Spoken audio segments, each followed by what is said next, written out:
In the wake of recent events across the world, local religious leaders say protecting places of worship is crucial. Today, these leaders, along with elected officials and law enforcement, met in Terre Haute to discuss safety strategies. Demetrius Sanders was at this event, and he joins us live in the newsroom with details of what people in the valley are doing to keep churches and places of worship safe. Demetrius.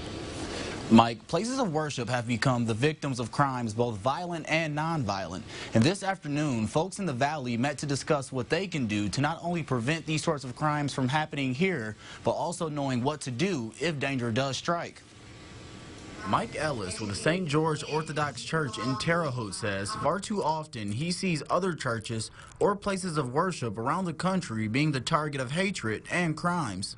All around the country, we're finding churches that are being bombed and burned, and a lot of destruction going on for no apparent reason. Seeing these types of crimes done to other places of worship has already made leaders at St. George's take measures to protect those who come to their building.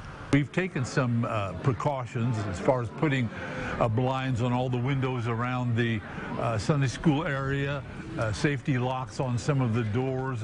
We're thinking about installing some cameras. To help other places of worship start thinking about their safety, Friday, the Terre Haute Human Relations Commission, along with their Interfaith Council of the Wabash Valley, hosted a Protecting Places of Worship Forum, an event where local elected officials and law enforcement, plus members of the FBI and United States Department of Justice, spoke to religious leaders about the prevention of threats. This is kind of our response to the violence that we heard that's going on around the world to places of worship. And so we thought it was a timely event to bring to Terre Haute so that we can maybe prevent this type of violence from happening in our community. Some of the tips that were shared to help prevent this violence includes using cameras and locks on buildings. But Sergeant Justin Sears with the Terre Haute Police Department says people need to also consider what to do if a threat is present. We typically discuss the theory of run, hide, fight, and basically we want people to not be a victim.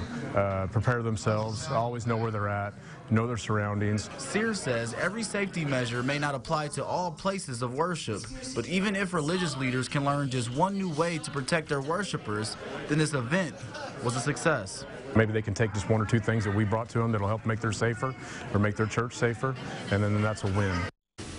Sears also says this event should not cause paranoia and people should still enjoy themselves, but he says it is very important to be aware of your surroundings in case of an emergency. Mike? Demetrius, I also understand that being safe comes with a cost. Yes, Mike, absolutely. Speaking with Mike Ellis today, he says that his church has spent lots of money on safety equipment, but it's a cost that they feel is absolutely necessary. All right, thank you, Demetrius.